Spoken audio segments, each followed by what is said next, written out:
नमस्कार साथियों, वंदे मातरम, जय गौ माता की। 7 दिवसीय प्रैक्टिकल शिविर के तीसरे दिन आज हम आपके साथ में हैं और आज हम लोग जो है फील्ड को तैयार कर चुके हैं और फील्ड तैयार करने के लिए जो भी ज़रूरी आवश्यक चीज़ें थीं उन पर हमने काम किया। जैसे सबसे पहले नंबर हमने क्लीनिंग पार्ट पर फोकस किया, फील्ड को पूरी तरह से क्लीन किया और क्लीन करने के बाद फिर हमने इसका जो भी मेंटेनेंस था, लेबलिंग थी, अगर कहीं कोई ऊंचा नीचा था तो वो हमने उसको लेबल किया।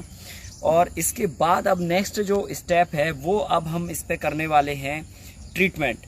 कोई भी फसल आप खेत में लगाते हैं, इस बात का आप ध्यान रखिए, ट्रीटमेंट करना बेहद आवश्यक है।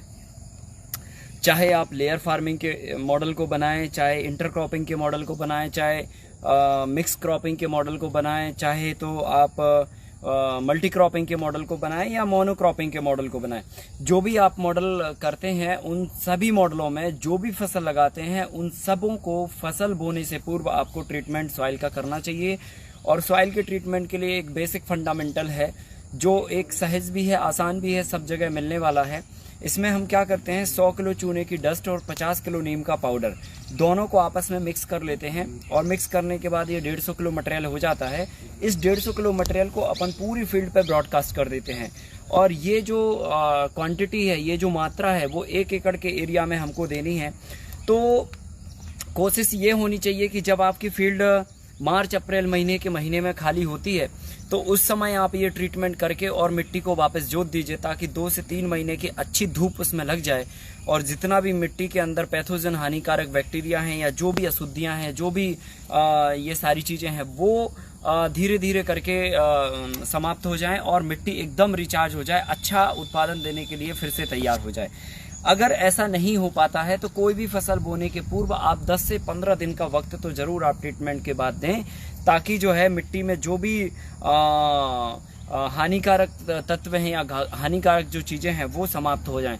तो हमेशा से ध्यान रखिए कि जब भी आपको ट्रीटमेंट करने की बात आती है तो फसल बोने के पूर्व कम से कम 10 से 15 दिन पूर्व, और अगर जितना वक्त ज़्यादा हो सके तो उतने ज़्यादा पूर्व आप पहले से ये ट्रीटमेंट कर दें तो फसल के लिए बहुत अच्छा होता है। इससे ज़मीन के अंदर रहने वाले अनावश्यक कीड़े मकोड़े और तमाम तरह की जो व्याधियां होती हैं, जैसे फंगस जनित जो रोग होते हैं या मिट्टी जनित जो रोग होते हैं, वो सबो भी कंट्रोल होते हैं और उसके साथ साथ जो है ना मिट्टी को एक पोषक तत्व के रूप में कैल्शियम की मात्रा भी मिलती है। आज हमने अपनी मिट्टी पर इतना जो नाइट्रोजन की मात्रा यूरिया के माध्यम से दी है, यूरिया लगातार प्रयोग करने से मिट्टी का जो कैल्शियम तत्व है वो काफ़ी कम मात्रा में हो चुका है और कैल्शियम होना बेहद आवश्यक है, तभी जाके नाइट्रोजन तत्व बहुत अच्छे से फील्ड पे काम करता है। तो ये हमारे लिए बहुत अहम है, ज़रूरी भी है। तो एक पोषक तत्व के रूप में भी काम करता है और दूसरा जो है मिट्टी की सुधार संरचना पर भी कार्य करता है। तो चूना और नीम पाउडर का भी एक इंसेक्ट को कंट्रोल करने के रोल में भी काम करता है और साथ में एक फर्टिलाइजर का भी काम करता है, एक मैन्योर का भी काम करता है। तो साथियों, कोई भी फील्ड तैयार होने के बाद अगला जो प्रयोग हमें करनी है वो करना है ट्रीटमेंट सॉइल का। और ट्रीटमेंट करने के बाद आप पूरे मिक्सचर को, जो भी हमने बताया 100 किलो चूना और 50 किलो नीम का पाउडर, इस मिक्सचर को आप इकट्ठा कर लीजिए और मिक्सचर को पूरे फील्ड पे आप ब्रॉडकास्ट कर दीजिए। और ब्रॉडकास्ट करने के बाद आप जो है ना फील्ड को पूरी तरह से मिट्टी को मिला दीजिए ताकि जो है ना प्रॉपरली वो ज़मीन के अंदर मिक्स हो जाना चाहिए। एक बात यहाँ पर आप खास ख्याल रखेंगे, जब भी आप चूना पाउडर और नीम पाउडर का ट्रीटमेंट करेंगे तो ट्रीटमेंट आप जो है ना या तो सुबह के समय करेंगे, एकदम सुबह 6 से लेकर 7 के बीच में, या तो फिर इवनिंग टाइम में 5 से लेकर 7 के बीच में करेंगे। इस वक्त क्या होता है कि हवा का जो फ्लो रहता है वो काफ़ी नगण्य रहता है या फिर रहता ही नहीं है। और अगर दिन में सूरज चढ़ने के बाद अगर आप करेंगे तो हवा का फ्लो रहता है और ये पाउडर इतना बारीक होता है कि आप यहाँ पर स्प्रेड करेंगे तो पता चला दूसरे के खेत में आपके जाके गिरेगा।